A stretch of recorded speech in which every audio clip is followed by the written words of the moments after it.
بسم الله الرحمن الرحيم سلام الله عليكم ورحمة الله تعالى وبركاته كلنتي وعن أو نكسن داوديال meel kasta dunida dacaladeeda ka joogtaan ku soo dhawaada warka habeenimo telefishinka caalamiga ah ee codka Soomaalida oo si toos ah idinkaga imaanaya telefishinka xarunta dhexe oo ku leeyahay magaalada Muqdisho qodobada aad ku daawan doontaan waxa ugu waaweyn doorashada kuraasta aqalka sare ee gobolada waqooyi Soomaaliland oo maanta ka dhacday tendhada Afisyooni ee magaalada Muqdisho madaxweynaha Puntland oo xilka qaadis ku sameeyay gudoomiyihii hay'adda wadooyinka maamulka Puntland madaxweynaha dowlad goboleedka Koonfur Galbeed Soomaaliya oo magaalada Baydhabo ka daafuray kulan looga hadlayay hanaanka adeeg dejinta maamulkaasi Koonfur Galbeed Soomaaliya ku dhawaad 380 arday oo ka qalin jabiyay mid ka mid ah jaamacadaha ku yaala magaalada Muqdisho warmutiyada ka soo baxay kulan looga hadlayay horumarinta iyo amniga magaalada Dhuusamareeb ee caasimadda maamulkaasi Galmudug State gudoomiyaha golaha wakiilada Soomaaliland oo wax laga xumaado ku tilmaamay dhaawac soo gaaray mudanayaasha baarlamaanka mid ka mid ah akhbaaraadka dibadda daawadayaal waxa ka mid ah hogaamiyaha dalka Tunisia oo ra'iisul wasaare u magacaabay haweeney iyo xaaladda dalkaasi oo kacsan anigoo saxardiida ayaa idin warrami doona caawa u diyaar garooba warkaasi oo dhameystiran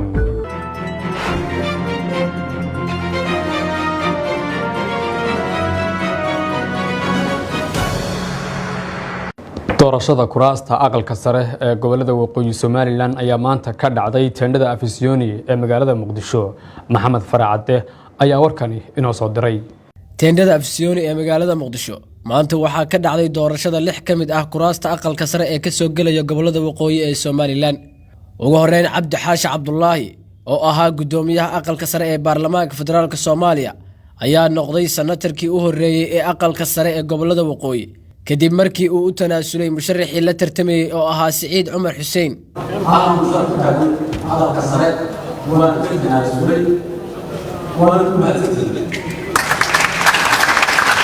wasiirka dastuurka Soomaaliya Saalax Axmed Jaamac ayaa ku guuleystay kursiga labaad isaga oo helay 29 cod halka gudoomiyihii hore ee maxkamadda sare ee Soomaaliya Ibraahim Iidle Suleymaan oo la tartamayay uu helay 12 cod kursigii ugu adkay doorashadiisa ayay ahayd kii ay ku tartamayeen Professor Cabdi Ismaaciil Samatar iyo Professor Maxamed Maxamuud Alabari doorashadaas oo la isla gaaray wareegii labaad tartan adag kadib Professor Cabdi Ismaaciil Samatar ayaa ku guuleystay codad gaaraya 25 cod halka Professor Maxamed Maxamuud Alabari uu helay 22 cod Professor Maxamed Maxamuud Alabari uu helay 22 cod halka uu helay Professor Cabdi Ismaaciil Samatar 22 cod wasiirka wasaaradda warfaafinta xukuumadda Soomaaliya Ismaan Abuukar Dubbe ayaa loo doortay kursiga saddexaad ee xildhibaanada aqalka sare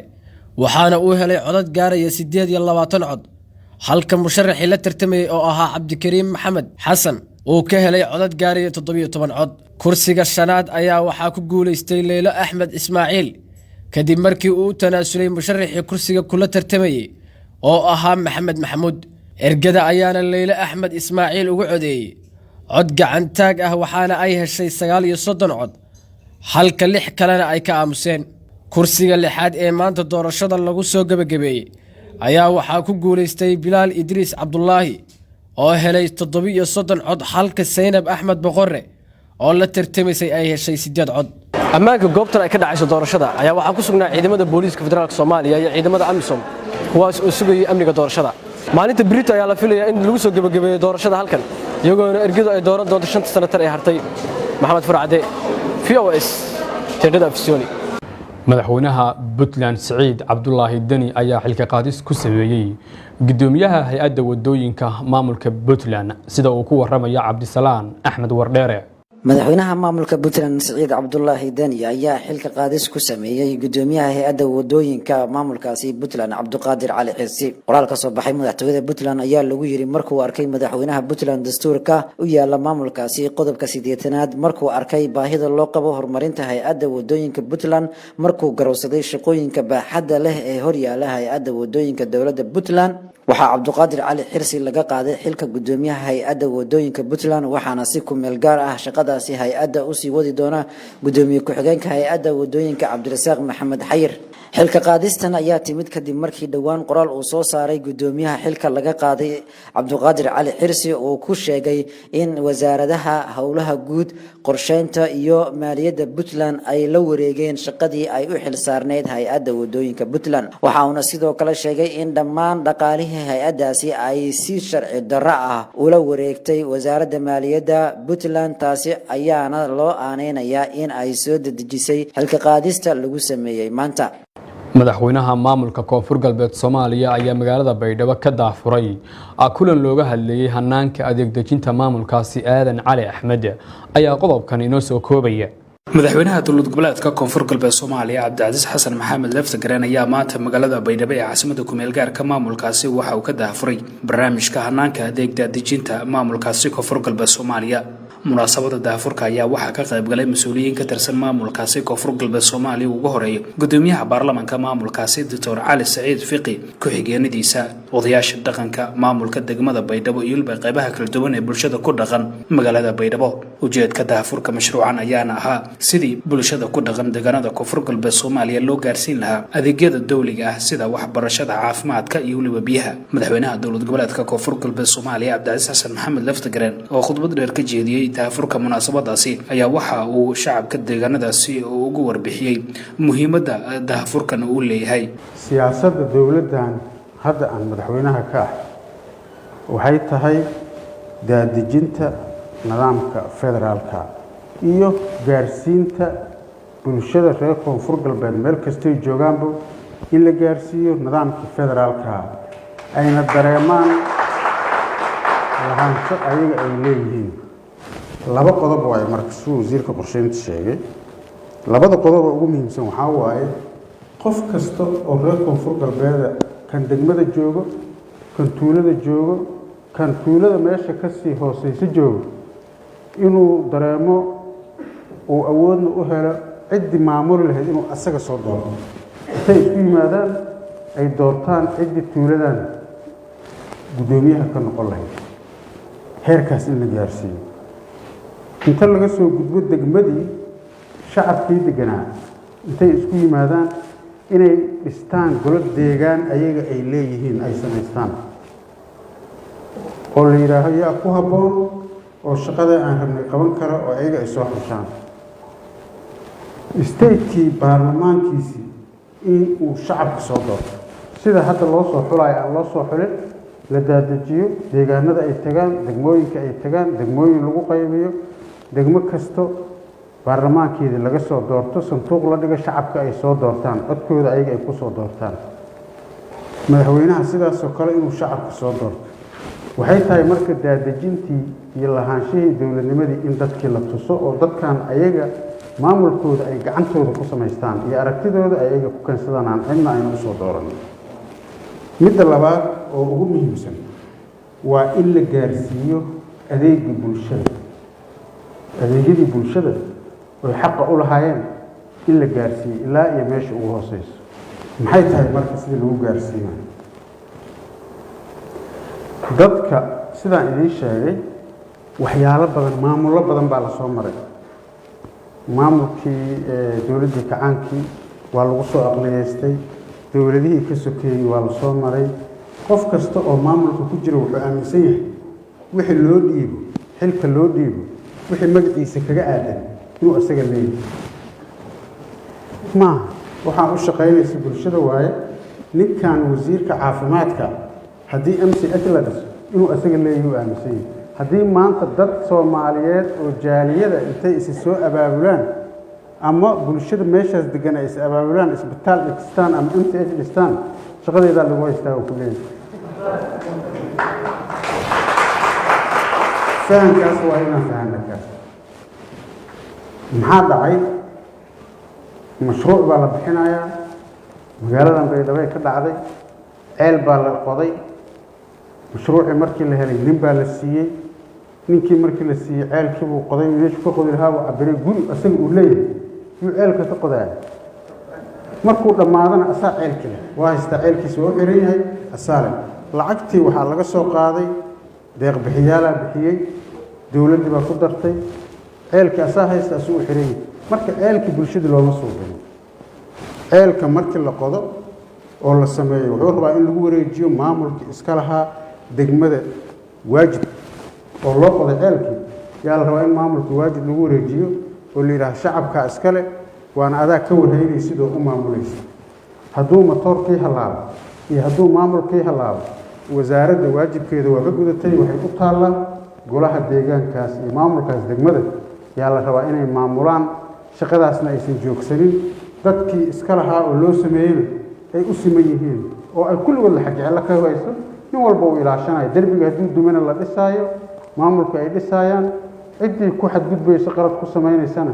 laga qabo waxay abuuraysaa marka lahaanshaha iyo laxjeclada qofka uu ka yeelanayo waxaan loo soo jeeday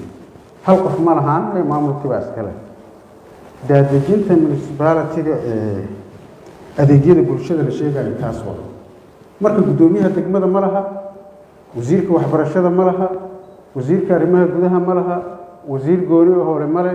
nidaamkaa la daadejiyey bulshadan loo shaqaynayaa iska leh ayagaana la tusaaya waxaan inay leeyihiin waana u siman yihiin waana loo hagaajinayaa waana laga warhaynayaa maamul u adeegana waa loogu suubinaya nidaamka marka ilaa iyo meesha ugu hooseyso yuu gaarayaa sida keliya uu ku gaari karana sidaas waay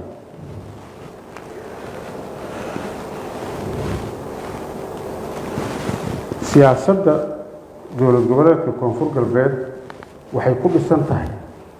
oon ku hogaaminayno wuxuu yahay daadejinta iyo hirgelinta nidaamka federaalismka iyo ku shaqayntiisa iyo horuqaadidiisa waay siyaasadda aan ku shaqaynayno oo koonfur galbeed taas waay qof kasta oo reer koonfur galbeed oo maamulka ku jirana tan uu ka shaqaynayana taas waay waxaan marka si diiran oo mas-uuliyad ku jirta u soo dhoweynaynaa mashruucan lagu daadejinayo adeegyada bulshada oo ay ka soo shaqeeyeen wasaaradihii shaqadan iska lahaa iyo cid kasta oo mas-uuliyaddan lahayd yaan waxaan ballan qaadaynaa oon u istaagaynaa inay sida ay tahay ay u shaqayso markii ay shaqayso maxaa noo hagaagaya waxaan noo hagaagayo dadkii baan baraynaa nidaamka federaalka dadkii baan gaarsiinaynaa adeegyadii bulshada dadkii baa waxay xaq u lahaayeen yaan ku sinaynaa aadan cali xamdi v o s t v magaalada muqdisho munaasabad shahaadooyin lagu guddoonsiinayay ku dhowaad 380 arday ayaa lagu qabtay tiyaatarka qaranka Soomaaliyeed Xasan Anteena ayaa halkaasi inooga soo waramay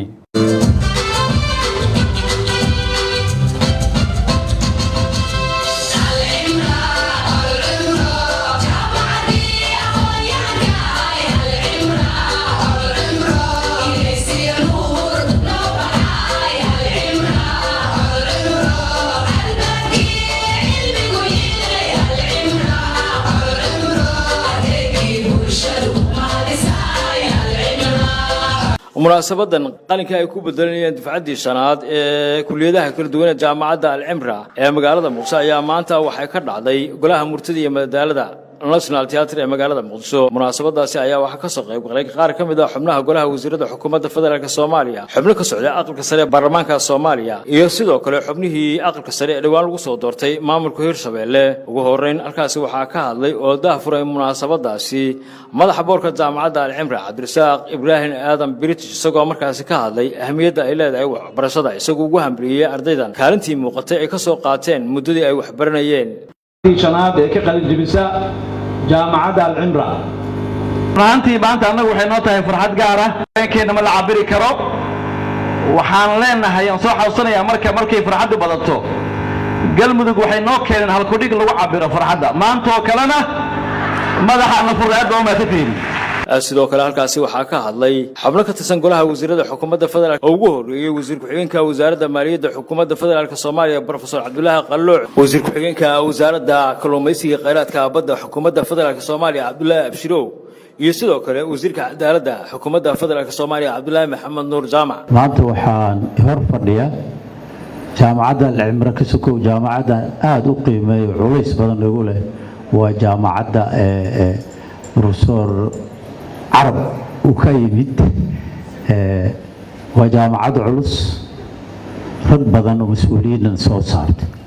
sidaas si lamid alcimra waxaan u malaynayaa wasiirka halka fadhiya ardayga jaamacaddaas wax ka soo dhigtay inuu yahay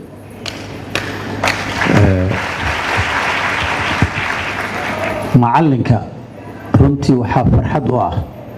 sidii nin beeraley oo kale waa macalinku waxa weeye waxaad arkaysaa beeraha inuu la mid yahay beeraleyda marka ay farxaan waa taqaaniin waxa weeye marka beertu u abuuray ay soo baxdo oo ubaxeeda uu arko waxa ay dhashay beertaas in la cunayo uu hubo marka aad ayaan ugu mahadinayaa macallimiinta waa beeraleydii ardada Soomaaliyeed soo saaraysay wax ka dhigaysay reer alcimra branch 2 da taqaaniin alcimra branch 2 madiina ku yaalay muqtaar shacmur aan la jooga maanta maamulihii macallimiinteeni maamuliya maanta jooga iyo macallinkeeni muqtaar shacmur iyo macallimiinta kale ustaad Calakiin ninkii yaqaano Maxamed Faarax way badiyiin macallimiinteedii qaarna noo soo dhigay grammarkii qaarna noo dhigay sheekooyinkii luqadda aan ku baranaynay marka iyagana waxa waay waxaad ogaatiin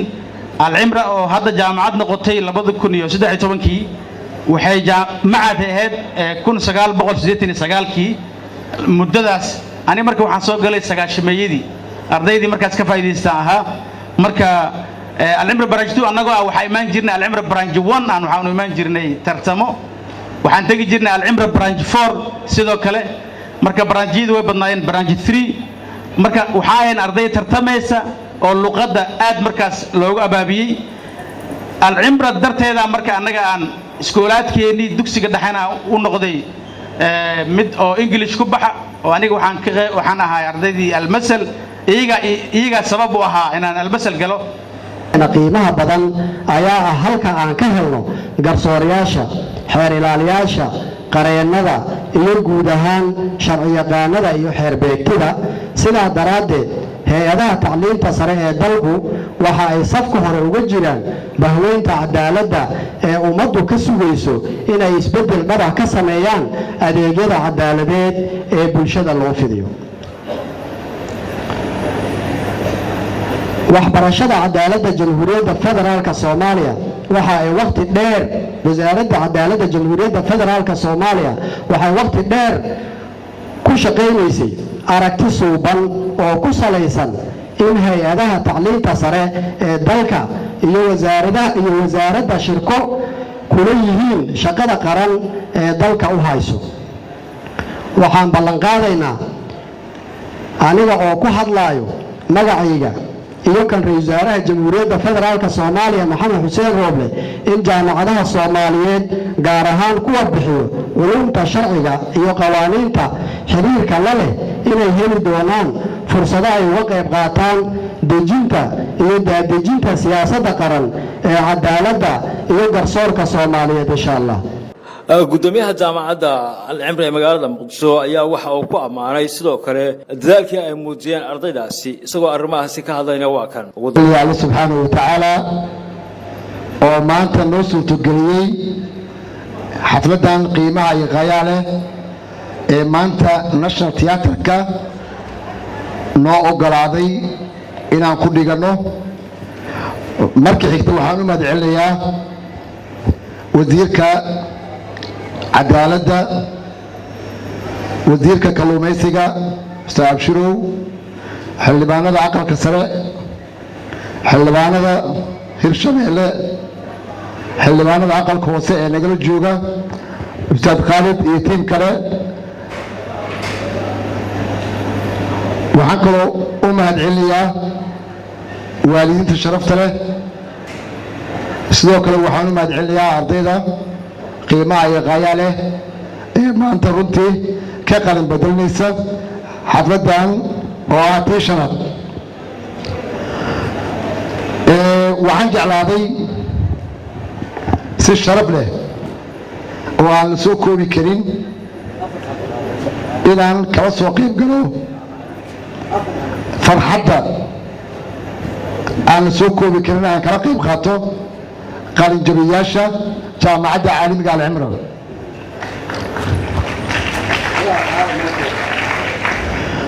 runtii waa xaflad dabaaldegeeda aan muddo ka soo shaqaynaynay. waxa aan muddo u soo shaqaynay wax kale ma aha ardayda iyo waalidiinta inay helaan kalsooni ku aadan xagga jaamacadda. sharaftaas ayaan waxaa wahaynaa dhammaan ardayda ka qalin bedelaysa iyo kuwa hadda dhigataba. munaasabadaasi ayaa xubnaha ka tirsan golaha wasiirada maamulka jaamacadda waalidiinta iyo xubnaha aqalka sare ee baarlamaanka waxa ay shahaadooyin guddoonsiiyeen dafcadda shanaad ee kulliyadaha kala duwan ee jaamacadda caalamka ka qalin jabiyay. intaa kadib telefishinka VOS ayaa waxa uu mikrofoonka la dhex qaaday qaar ka mid ah ardaydaasi si dareenkooda markaas u cabiraan. waa kuwan iyagoo ardaydaasi ka hadlaya. maanta wallaahi bilaa aad u faraxsanahay inaan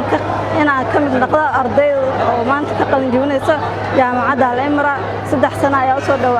usoo dhawr adeegay anigoo xaasa alxamdulillah oo faraxsanahay maanta inaan qalin jabiyo oo ardayda ka mid noqdo. alxamdulillah aad u faraxsanahay. alxamdulillah hadda waxa ay joogtaa hal anigoo wax yar idin jaamacadda ayaa guursaday. aadaan ugu faraxsanahay inaan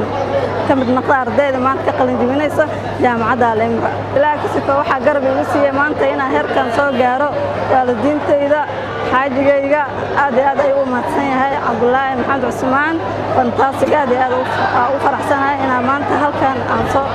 gaaro. الله أمبالي آد أنا فرحسنا أنا حسن عثمان محمد جمعالي أو دكتور جامعة العمرة انترناشونال يونيفرسيتي أو ما أنت أي تاي حفل دينا أفر سنة كتب آد أنا فرحسنا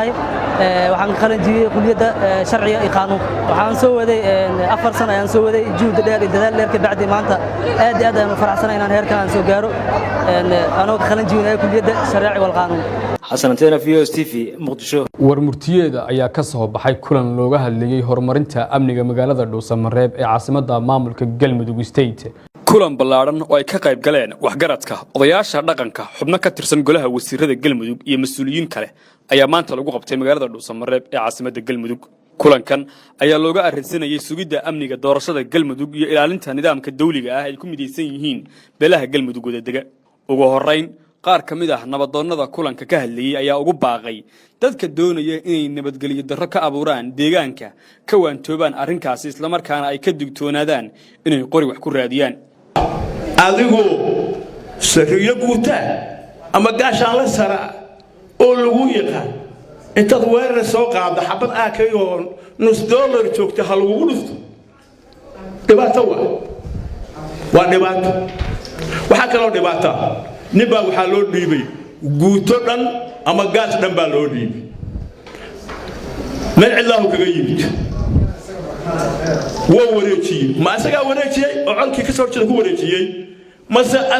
mase waa ka soo carab dib uu inta nuugu soo laabtay oo annagina burburtay oo waxaan anaa qabsaday annaga iyo nugu oo maaragtay oo nugu tumanaya waxaas maaha mas'uuliyad ma garaadahan jiniyo la sito oo anagu wax bixiyo aan aqaan oo meeshii reelaba aaday warsmaha saatan bahladu ma aha jirin alada qabaa'ilada dhacaya ka dhacay xananbuuro iyo balanbal oo aan dareemayno shalay ninkii lagu dambeeyay in lagu dilay waxaan leenahay walaalahaya aanu isku tanaasulno nabadana aan qaadano in dalka iyo dadka dhibaateeya wax weyn kordhin mayso haddii qolof fudaatay aan laga daba fudaan leenahay nabadda qaadano qoriga dhulka hala dhigo hana la wada hadlo wixii la isku haayo waa la gaarayaa insha Allah. dadweynahaas ku dhaqan Galmudug magaalo madaxda Dhuusamareeb waxaan halkaan ka taageeraynaa nabadgelyada ayaan halkaan ka taageeraynaa. waxaan ka soo horjeednaa cid waliba oo isku dayaysa qalqal inay abuurto. waxaan leenahay dadka doonaya magaaladay u dhasheen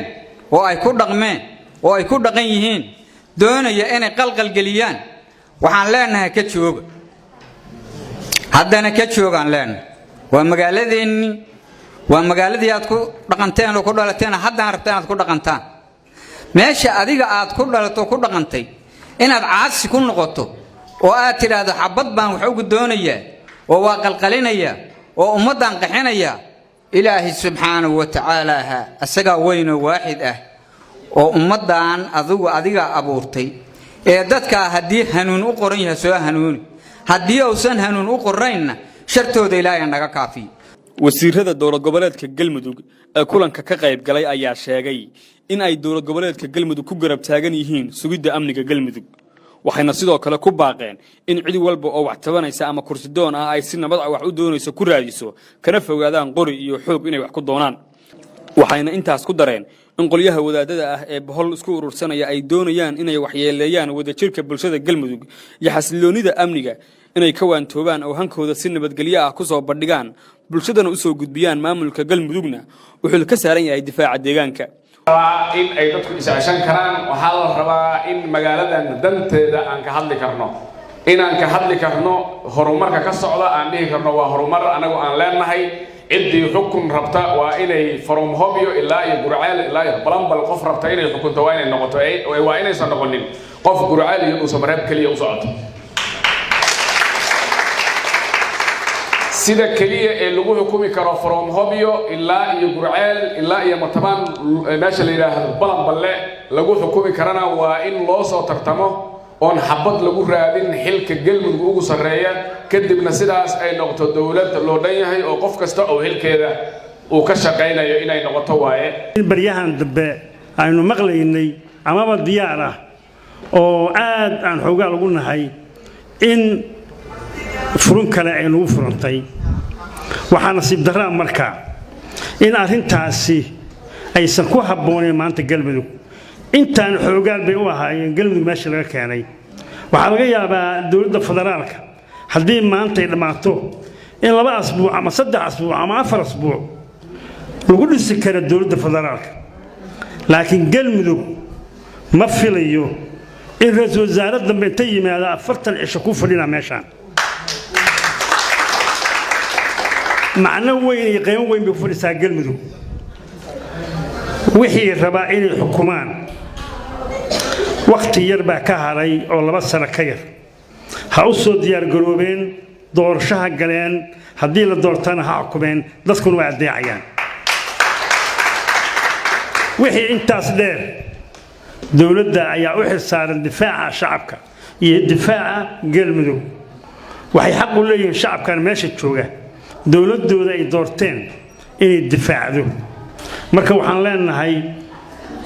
waxaan ku baaqaynaa inaan dagaal ka dhicin galmudug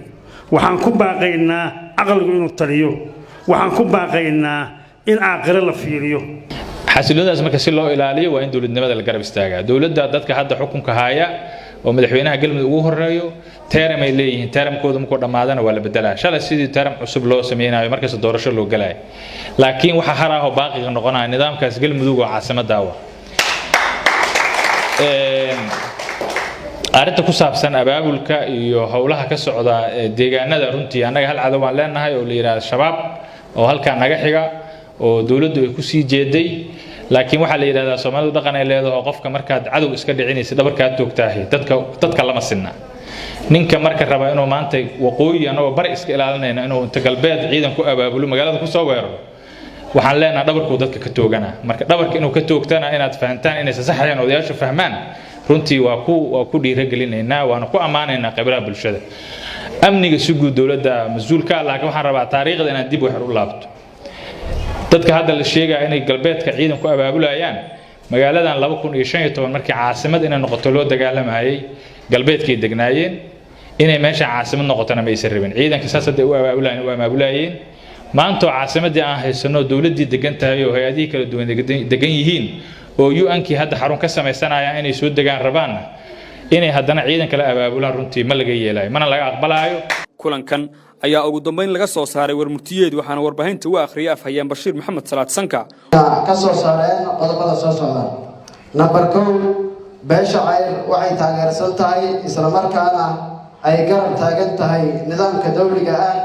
ee galmudug oo ay dhistaan beelaha dega galmudug labo beesha waxay beeshu ka digaysaa in deegaanadeeda lagu abaabulo wax walba oo dumina ama qalqal gelinaya amniga iyo dawladnimada galmudug saddex waxa ay beeshu cadeynaysaa in amniga galmudug ay mas-uul ka tahay dowladda galmudug islamarkaana aanay jirin cid beeshu ku taageerayso rabshad iyo fowdo liddi ku ah nidaamka jira ee dowliga ah. 4 waxa ay beeshu u soo jeedinaysaa cid walba oo doonaysa xukun iyo hoggaan in ay galmudug ka qabato ay u marto qaab siyaasi ah islamarkaana aysan aqbali doonin in xukun lagu raadiyo qori iyo dagaal. 5 waxa ay beeshu ugu baaqaysaa dowladda galmudug in ay ilaaliso xasiloonida deegaanada islamarkaana ay ka hortagto ciddii dhibaato ku ah amniga la wada dhistay ee galmudug. waa dowladda la wada dhistay ee galmudug iyo amniga. Number 6 ugu dambeyn waxay beeshu u soo jeedinaysaa dhammaan bulshada galmudug in la garab istaago maamulka si loo helo amni, xasilooni iyo kala dambeyn loogana hortago cid walba oo dhibaato ku ah dowladnimada galmudug. kulankan ayaa ku soo aadaya xilli xubno ka tirsan maamulka Ahl Sunna wal Jamaaca ee deegaanada loogu awood roonaaday ay dhaqdhaqaaqyo ciidan ka wadaan deegaano ka tirsan dowlad goboleedka Galmudug. Yuusuf Saxardiid Yuusuf VOST fi Muqdisho. gudoomiyaha golaha wakiilada Soomaaliland ayaa wax laga xumaado ku tilmaamay